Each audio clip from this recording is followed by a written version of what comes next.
Bonjour, c'est un plaisir de vous retrouver pour le message spirituel du jour du 23 février 2021. Voyez quel amour, voyez quel amour le Père nous a témoigné pour que nous soyons appelés enfants de Dieu, et nous le sommes. Si le monde ne nous connaît pas, c'est qu'il ne l'a pas connu. Mais à tous ceux qui l'ont reçu, elle a donné le pouvoir de devenir enfants de Dieu. Car tous ceux qui sont conduits par l'Esprit de Dieu sont fils de Dieu.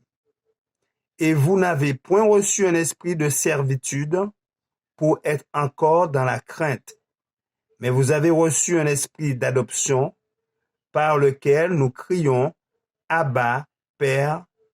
L'Esprit lui-même rend témoignage à notre esprit que nous sommes enfants de Dieu. Or, si nous sommes enfants, nous sommes aussi héritiers, héritiers de Dieu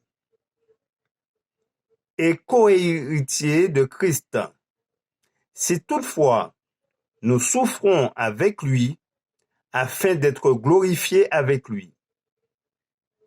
J'estime que les souffrances du temps présent ne sauraient être comparées à la gloire à venir qui sera révélée pour nous.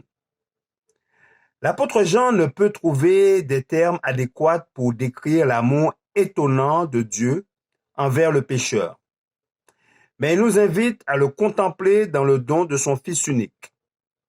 Grâce à la perfection du sacrifice consenti pour la race coupable, ceux qui croient en Christ peuvent être sauvés de la ruine éternelle.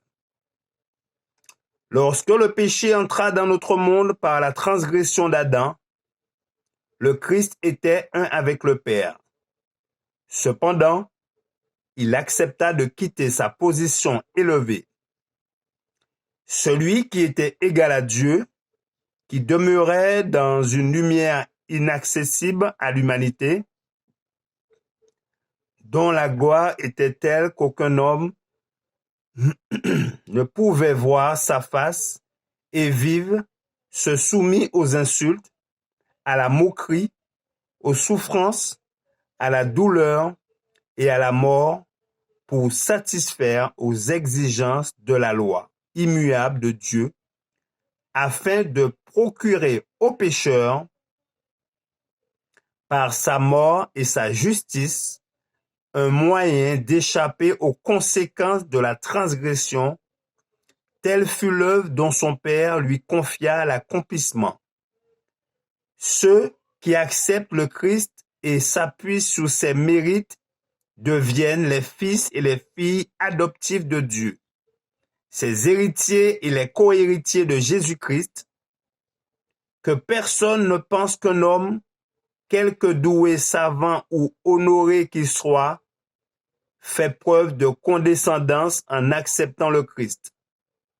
Tout être humain devrait regarder au ciel avec gratitude et révérence en s'écriant avec émerveillement, « Voyez quel amour le Père nous a témoigné. » Quel beau message! Je vais reprendre cette belle phrase. J'estime que les souffrances du temps présent ne sauraient être comparées à la gloire à venir qui sera révélée pour nous. Romains 8, versets 14-18. Merci de votre attention. C'était le message spirituel du jour du 23 février 2021. Que notre Créateur vous garde et vous bénisse. C'est là ma prière pour vous. Je vous dis à très bientôt.